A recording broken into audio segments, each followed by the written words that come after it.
honestly, for myself, I call my mat Pilates class once a week like my rehab because it forces me to slow down. I rehabbed my own body doing Pilates, healed all my own injuries throughout the course. Put me in a mat class and have me pulsing, my arms will fall off. Like, I can shoulder overhead press like 100 pounds, but you give me 5-pound weights and you make me hold them there for a minute, I'm done. Pain doesn't have to exist during pregnancy. I think a lot of people associate like, oh, you're pregnant, you're supposed to have pain, that's normal. And you really don't. So really, if you're thinking about Pilates, do it before you get pregnant and you'll see much better results. 100%. Welcome, Kate, to the Female Blueprint podcast. I'm so excited to have you here. Thanks for having me on. I'm excited to be on the show today. Yes, I'm pumped to talk to you about, because you are actually the first person that I'm having on this podcast about Pilates and like everything. I feel like Pilates is a hype right now, at least it is over here in the US. You're from Australia, right? Yeah. So everybody here is talking about Pilates, and I go about once a week. I mix up with my strength training routine and everything. So I just want to kind of hear from you on how you got into Pilates and like, where did that love come from or passion for Pilates? Did you grow up doing it? I didn't really. I was a dancer originally and I ended up segueing into Pilates due to an injury. And I was already at university studying nutrition and teaching dance part-time because I'd pretty much been told I'd torn the meniscus in my knee and been told that if I do get into a company, I'm going to be up the back most of the time. So I went off to uni, studied nutrition, and one of the girls that I was teaching with had just done the Pilates course. And we'd done a little bit of Pilates, previously, but not a whole lot. This is like early 2000s. So it wasn't really known unless you were kind of in the dance world. And she said, "Oh, I've just done the course. It's amazing. You should go off and do the course." And I'm like, yeah, at that stage, I had torn the meniscus in my knee. I had torn the ligaments in my ankle. I had hamstring tears, SIJ pain, kind of chronic pain all over from dancing. And I thought, oh, why not? I'll go off, only 21. I was like, oh, I'll go off and I'll do this course and I'll see how I go. And I loved it. I rehabbed my own body doing Pilates, healed all my own injuries throughout the course, and then started teaching part-time, finished off my uni course, and realized that I could heal other people's injuries from doing Pilates. Amazing connective system that started to bring in breathing. We'd never even talked about our breathing in dance or our pelvic floor or our transverse abdominis. And once we started to bring these things in and people's connections, with their body started to improve, these injuries started to heal. And so from there, I kind of worked in the nutrition field, did Pilates part-time. I ended up working in Europe for a year teaching Pilates, and then came back to Australia in 2008 and opened my own Pilates studio. So I've been in the industry for 21 years, even though it only feels like it's become popular in the last 5 years. It's really had a big transition over that time. Oh, I love that. I'm so curious about all of your injuries. Like, it seems like you just had this like compounded injuries like over and over again. And I'm so curious on how Pilates was like helpful for a lot of that. And then when we talk in Pilates, are we talking like mat Pilates? Are we talking reformer Pilates, mega reformer? Like, did you do a mix of all that? Or like, what did you kind of do to rehab your body? So the course is a mix. So the course that I did was a mix of utilizing all the Pilates equipment, so the reformer, but also the other pieces that most people don't know about, like the Cadillac and the ladder barrel and the Wonder chair. So all these amazing pieces of equipment, and then mat work as well. And most people don't want to do the mat work. They want to do the equipment work because it's more funny exciting. Because I do mat Pilates. I do mat Pilates once a week and I love it.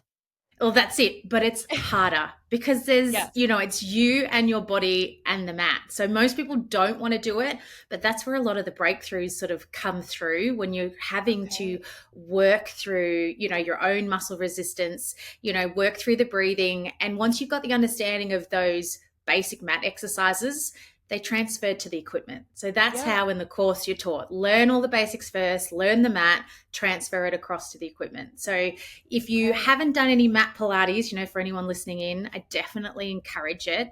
But I think the healing of the injuries is because Pilates looks at the body holistically. we bring in the breath, we bring in our core, and when we're talking about the core, it's not just, your transverse or your pelvic floor, it's the hip flexors, it's the multifidus, it's the diaphragm, it's all of that together. And I think building on that mind muscle connection, focusing on the alignment, and then really working on the areas that needed strengthening, but strengthening as a whole is what healed my injuries. And it's how I work with my clients today, and Yeah. work with people with chronic pain, from hip Yeah. replacements to lower back surgeries and so on, to pre-pregnancy, postpartum, all of it in between. Everyone can benefit from Pilates, really. Well, I really like that you touch on that because like I honestly for myself, I call my mat Pilates class once a week like my rehab because it forces me to slow down. And for me, like I'm someone who just really likes strength training, like really enjoys like dumbbell and kettlebell and like barbell work, and like that's a lot of functional movement patterns that are like squatting and hinging and like especially like moving load, like a large amount of load. And Pilates like slows you down. Like you got to focus on the endurance muscles and the pulsations and the time under tension and like the tempo and like lighter weights, but like put me in a mat class and have me pulsing, my arms will fall off. Like I can shoulder overhead press like 100 pounds, but you give me 5 pound weights and you make me hold them there for a minute, I'm done. I'm toast. Yeah.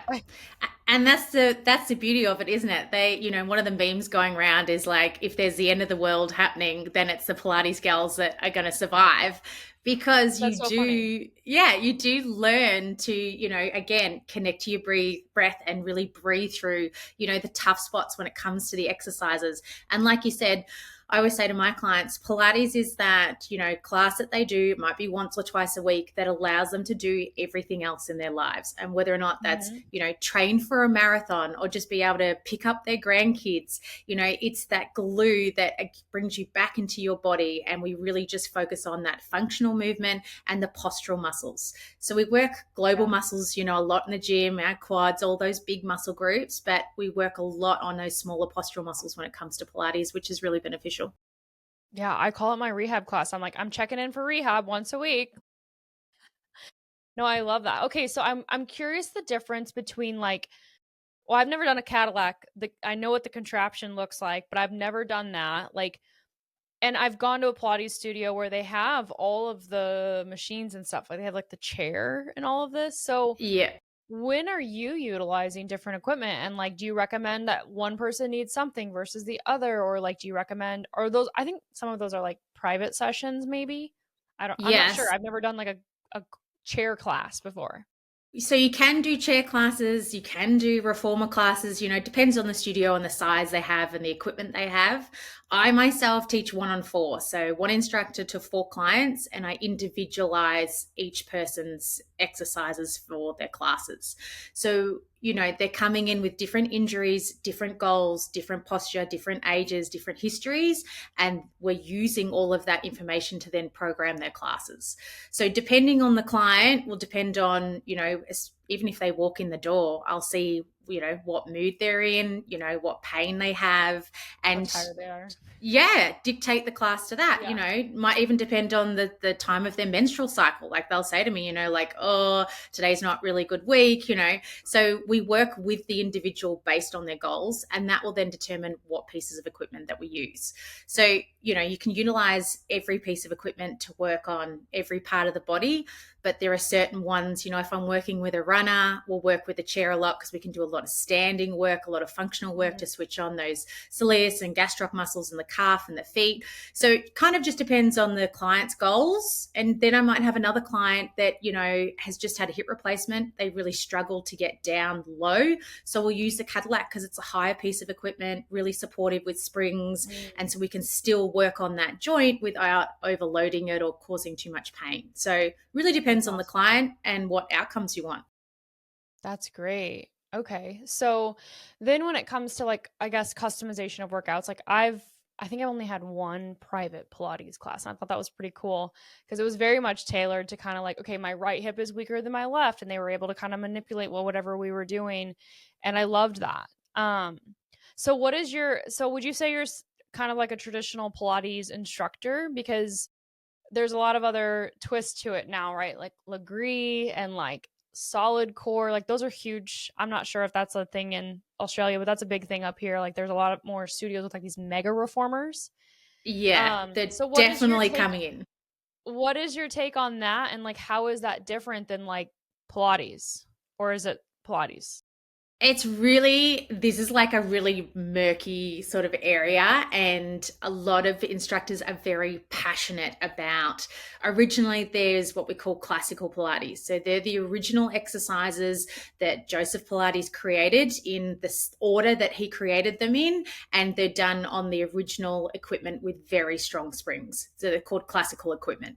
So we have that sort of realm of Pilates instructors. Then we have my realm, which is what we call contemporary Pilates instructors, where we've been trained with the science, the upcoming science that's come through, and we've adapted the original exercises. We still do a lot of them in the same similar format, but we adapt them and change them depending on what the client needs. So we will break them down and put modifications in, or we'll extend and add on different variations, adding in, it might be kettlebells or hand weights or things that weren't in the original exercises.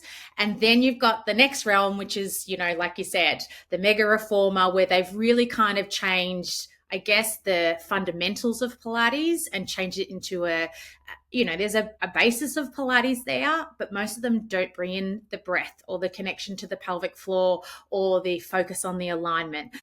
So depending on who you talk to, some are like, get rid of all of that. It's not true Pilates. It's really bringing the method down. Classical instructors believe that only classical should be present. I'm in between, where I think we can learn from what Joseph Pilates created, but I also think from the science, and our change in our lifestyles and the way people move, the method needs to evolve to suit people to today. And I think that's where, when we have all these methods, different types across the board, there is a type of Pilates for everyone. It's just making sure that it's done in a safe way and that your instructor has good qualifications. There's not a lot of sort of legal ramifications in Pilates when it comes to qualifications. So you could have instructors that have done a weekend course, or you've got instructors like me that have done a diploma and spent years learning the method. So it just pays to look into your instructor and think about what you want out of your classes. Absolutely, because one, Pilates is not cheap. It's definitely not No. cheap over here. A membership can get a couple $100s a month, especially for like unlimited classes or whatever. So that's really good to know, because I feel like there's groups of women who choose the type of Pilates that they most identify with, right? So you're mentioning classical Pilates versus like these more like almost like advanced Pilates. Like I've gone to a solid core class, and why am I doing a plank for 10 minutes to start the class? Like my core is done within 15 minutes of the class. And I'm like, okay, you want me to do more core at the end? Like my core is shot. So like a group of women that like go to that type of class is more like looking for that intense stimulus, right? And then you have the classical Pilates where you have different goals and you're working on different stimuli of the muscles. And so I'm curious, like you're mentioning, like you're finding that balance between the two and meeting people where they're at. And I think that's brilliant. Everybody should have their own type of exercise that's made for their body. And so what I find interesting is how, like, is one method better than the other? And when you're mentioning, for example, I guess like weekend courses and people getting trained in one method versus the other, these mega reformer classes, I see people go for a weekend and they're trained and now they're instructor at that spot. And now they're a Pilates instructor versus you have an actual degree in it. Like, Yeah. how is that even real? Like, I feel like that's like me. I guess I can go down the route of like pelvic floor and like personal trainers, but I won't do that. That's another podcast. Yeah, but that's it. It just depends, there's a lot of different industries. I mean, the dance industry is very much like that here too. You can grow up and dance and then go off and open a dance studio, but you don't actually have to have any qualifications of anatomy, and how you should be teaching people to move. So I think it depends on the industry. Unfortunately, Pilates is one of those industries that isn't very highly regulated. And so there's been a lot that's just come out. When it comes to getting the most out of the Pilates method itself, we want the breath because we want the connection. So if you're not being taught anything about the breathing, would I say you're doing Pilates? Probably not. Joseph Pilates would definitely say you're not doing Pilates. You're doing exercise on a reformer, but Mm. it's not Pilates. So, the principle of Pilates, a coordination, control, precision, alignment, breathing. If we don't have those coming into your sessions, then is it just general exercise on a reformer? Well, yeah, kind of. But, like we were sort of saying before, Pilates can be really expensive. People still want to, enjoy it. So I think that's where having different tiers or different types is great. But I think the number one thing should be making sure that people are qualified, because a lot of my clientele come from those classes. They try those big group classes and they get injured because, like you said, Mhm. there's no modifications. If you can't do a plank for 10 minutes, you just keep going because your instructor is yelling at you to do it. So you keep doing it and then you get injured and then you wonder why. And so I think that's where having that knowledge of injuries and, all that sort of history that comes with it is really important, but you're not necessarily going to get that at a class. So that's where, Yeah. as the client or the consumer, if you can be aware of that and, know your own limits, then that is going to help you. I love that. That's so good. And obviously, me being a pelvic floor PT, I'm like, oh, music to my ears. Tell me about that breath and pelvic floor connection. So, I let's go into traditional Pilates, because like that's where you're saying like what does Joseph Pilates say about this? How do you implement the core and the pelvic floor and the breathing in your in your classes? Because I'm like, I've done a lot of yoga and I've done traditional Pilates, and everybody talks about the pelvic floor and the core. And sometimes Pilates instructors have no idea what they're talking about. As a pelvic floor PT in class, I'm like, oh no, that is not right. So, what do you do in your classes, and how do you help women understand that connection between their breath and their core and their pelvic floor all together?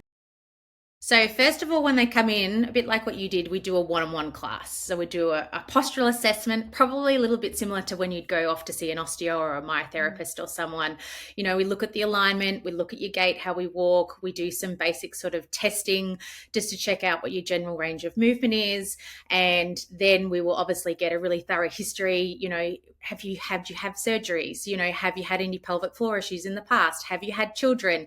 All these types of things to see where there may be, areas that we need to work on. And then we will start to look at your breathing. So we will just get people to lie down on the bench or on the Cadillac, and we will have a look at them breathing. And then we'll start to teach the diaphragmatic breathing. So that nice 360-degree inhalation, trying to relax through scalenes and not bringing in too much upper traps.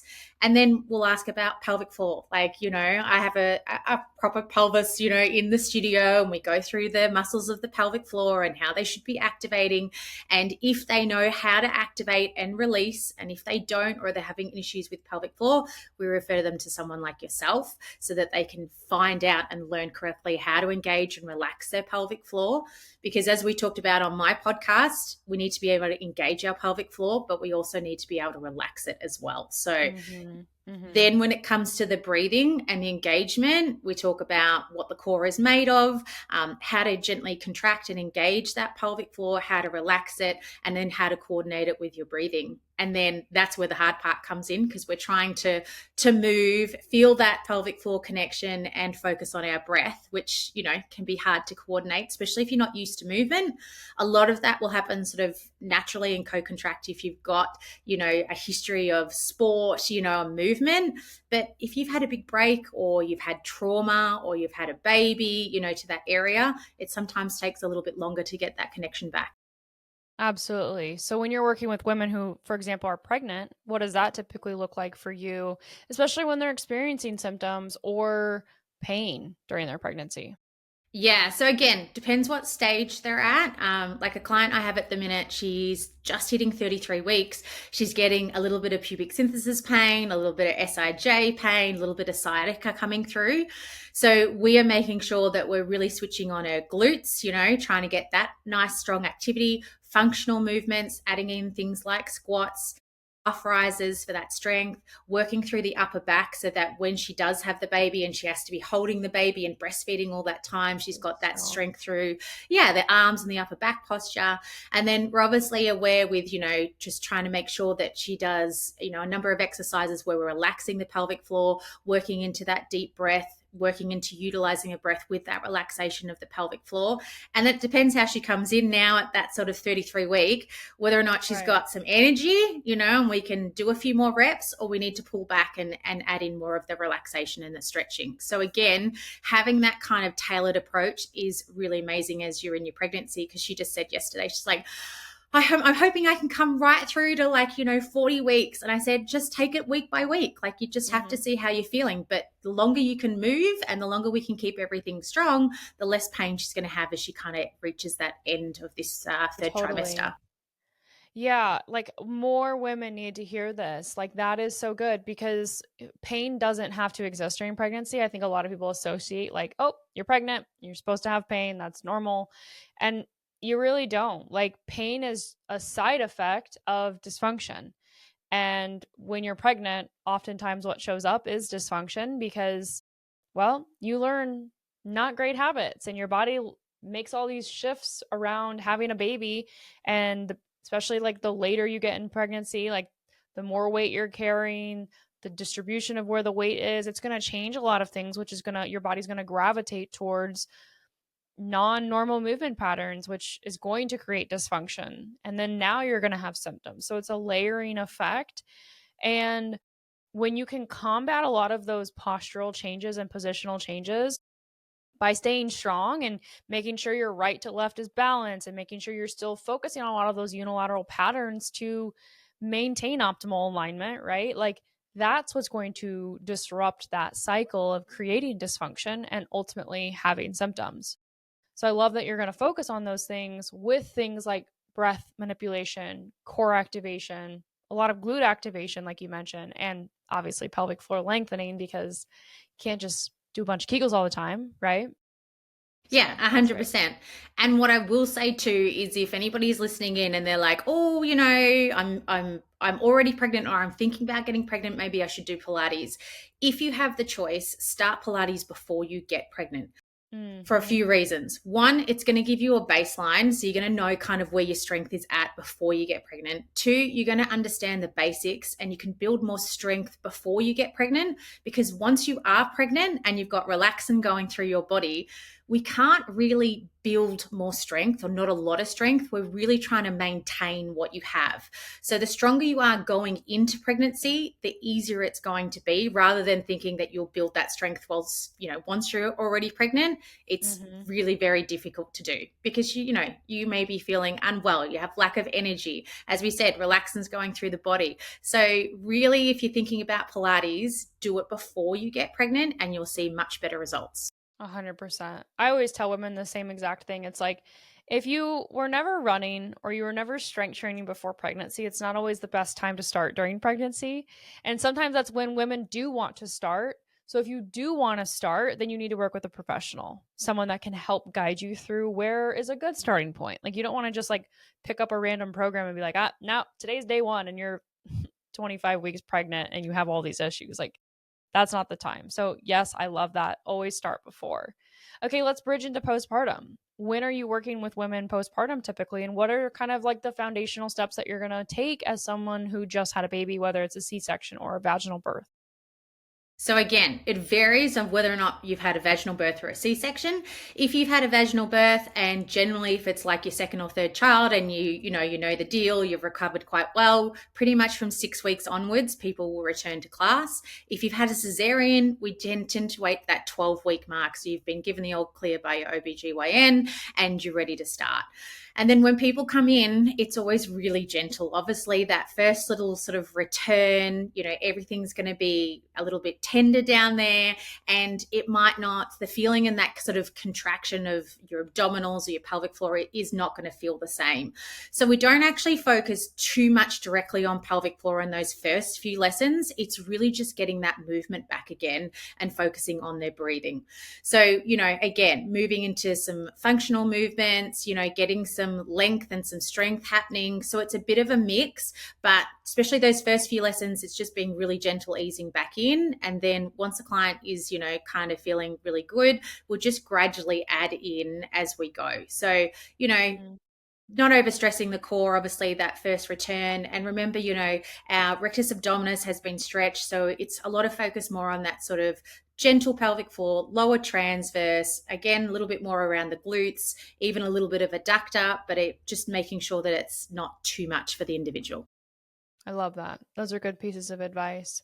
So, especially on the postpartum side of things, especially like C-section, right? Like you don't want to definitely get into that right away, especially after that major abdominal surgery, because Pilates is core intensive. It's very much a core intensive exercise. A lot of everything comes from the core being activated first and foremost. So you definitely need to wait. I mean, activation is good, but like when you're getting into those higher pressure activities postpartum, that's where that C-section kind of like cautionary yellow flag is at, is like just making sure that you're able to maintain that activation while going through some functional movement patterns is going to be major key. That's awesome. So for Pilates, do you like create online programs for that? Like, or is it everything you do with Pilates, is it just in person, or do you have like a program where women can like learn about working during pregnancy or postpartum on Pilates, like mechanics or, things like that? Yeah, so I was in person right up till 2020 when everything hit the fan and we had to move online. And then since then, I've been a lot more online. So I have a pregnancy kind of workout series, and then I also have a postpartum workout series that women can work through. And then part of that, because I'm a nutritionist as well, there's meal plans and food that go into that as well as part of those two separate programs. And then separate to that, I have just a general, if you're looking to start Pilates, introduction to the basics, and then there's like 10 sets of workouts that are under 20 minutes. So again, if you're the type of person that just wants to fit in a workout between classes, or you don't want to go and do a class, but you're really busy and you just want to fit a couple of workouts in at home, then I've got a home workout series as well. So I'm That's great. online and in person. That's awesome. And so I think you mentioned something like you're really big on just making people be aware that health should be easy. So a lot of people obviously make it really complicated though. So what's like something that women can do today, or maybe that's something that you help with either nutritionally or from a functional movement standpoint? What helps women like make that stick? Like you say, well, health should be easy, but what does that actually mean? Like people are like, they overcomplicate everything. Give them some tidbits of advice to make it easy for them. Well, I think one thing is just making sure that you habit stack. So that's a really easy one to do. So habit stacking just means that you sort of bank your habits one after the other. So if get up in the morning and you want to have a healthy breakfast, and say you want to take some vitamins, but you often forget that, then habit stack it and have those vitamins with your, breakfast at the same time. So you're keeping those Mm-hmm. habits one by one. So habit stacking, and then I think just simplifying things. A lot of women think they need to do an hour-long workout, or they need to, do 3 hours of meal prep on the weekend. It's trying to just break that down. And that's why my Pilates workouts are like 20 minutes, even if you don't have 20 minutes, 10 minutes or 5 minutes. So I think just going, okay, I don't have a whole hour to dedicate to a workout today, but do I have 10 minutes to go for a walk? Do I have 10 minutes to lie down and do a little bit of Pilates or some stretching? So I think just trying to break down, and not making everything really big and perfect, but just making things really simple, small, and manageable. I think the other Mm-hmm. thing women do is they put a lot of pressure on themselves that, everything has to be a certain way. And when you are working, maybe you've got kids, maybe you're looking after elderly parents, we've got a lot going on in our lives. So just try to simplify things as much as you can. Lunch doesn't, or breakfast doesn't have to be complicated. Just putting some whole foods together, maybe it's like some eggs, avocado, and a piece of whole wheat toast, Mm-hmm. easy, simple to do, doesn't have to have 50 different superfoods and supplements Yeah. and things added. Just go back to basics. 100%. I love that. So simplify the routine. That's the biggest piece of advice that most women just need to hear, especially in the pregnancy or postpartum phase of life. Like it's hard to carry over your other habits that you might have had, especially like as maybe a first time mom. Like a lot of times we overcomplicate things because we had the time to do it. We had the time to overcomplicate it. And then life happens and maybe you have a business and now you have a kid and now you have multiple kids and all these things, right? Like when you can make it super simple, that's how it's a lifestyle and it's no longer just like a phase, right? Where people like get into like small phases or like new year, new me, and they're on this new train and it's like they have all these 10 things they got to do every single day. And I'm like, well, how are you doing in October with those 10 things that you started in January? Like you have to make sure that you continue with those small, simple choices like habit stacking. Love that. I'm a big proponent of that as well. Like if I'm listening to something and cooking at the same time, if I know I need to do something, I'm doing it at the same time of another thing. So those are really good pieces of advice. On that note, on pieces of advice, what is one piece of advice or like a blueprint, if you will, that somebody told you, maybe as you were a little girl growing up or as an adult woman, that you've since thrown out? And what have you replaced that with? Geez, there could be so many here, couldn't there? Well, I think we learn so much from watching our parents, do you know what I mean, as we grow up.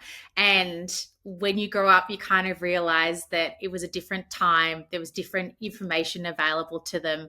And, you want to change that. So I guess one of the things which always stands out to me is when I was coming through for my university degree, it was in, late 90s, early 2000s, where it was, cut out the good fats, cut out fat and just eat high carb, which, Wow. nowadays it's the complete opposite. It's cut out the carbs and the sugar and embrace the good fats. So that was a big one because even in my like late teens, early 20s, at that sort of end of my sort of span with dancing and stuff too, I was totally afraid of fat. Like I was like, oh no, I can't eat anything with fat in it. It's terrible for you. It's going to make you put weight on, blah, blah, blah. And I'd eat high carb everything. And now my diet is completely different. It's much higher in protein and good fats and much lower in carbs. And I think the thing to remember too as women is, our bodies change, our hormones change, our metabolism changes as we age. And we do have to adapt to that and maybe embrace eating a slightly different way as we sort of age and move with that. So that would be one of the big ones, just kind of one of those ethos that, you grew up with that and then it completely flipped. But that's where science, as it advances, we learn more things and we can adapt Yeah. to it. Yeah, no, that's good. That's funny. I did the same exact thing, especially when I was like really first learning about nutrition. And I mean, I didn't learn about nutrition until I was in college, right? Like nobody teaches you these things growing up except for what to avoid, not like, well, here's what you need to maybe limit or avoid and here's replacement. It was just like don't eat that, don't do that. That's it. Like no other option, right? So in college was the time where I was like, oh, I got to eat like 20 grams of fat. I got to have the 99% lean ground beef and the 1% fat because if I eat any more fat, I'm going to get fat, right?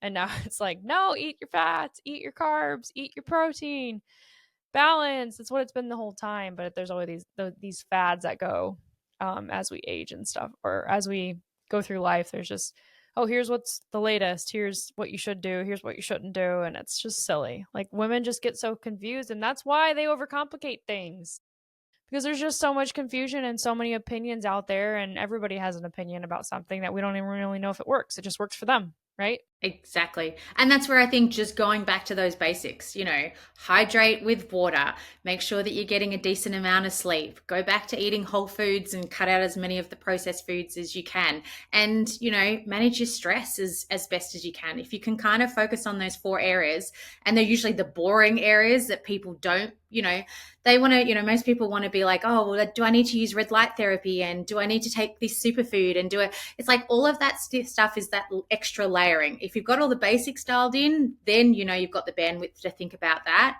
But, if you don't have the basics dialed in, just focus on that first. They're usually easy, cheap, and most people can manage the majority of the time. Totally. I love that. That's great. So where can listeners find you and follow and like kind of learn more about maybe what you do and maybe some of your Pilates workouts? Yeah, sure. So I'm online at Mind Movement Health. So you can check me out on Instagram and Facebook at that name. And then also I have a website that's mindmovementhealth.com.au because I'm in Australia. That's right. That's right. Cool. Well, thank you so much for coming on today. This is so awesome. And I'm so glad that people are going to be able to learn more about Pilates, find the difference between a good Pilates instructor or not, and stay safe while doing so. Amazing. Thanks for having me on, Courtney. It's been a pleasure. If you guys like this episode, don't forget to follow the Female Blueprint podcast and leave a 5-star review. It really helps me reach more women who need to hear these messages. And if someone popped into your mind while you were listening today, maybe a friend, a sister, a client, share this episode with them. You never know how much it might help them feel less alone or even be the nudge that they need to finally start rewriting the blueprint for their own life. Thank you for being here, thank you for listening, and thank you for being a part of this community. I'll see you in the next episode.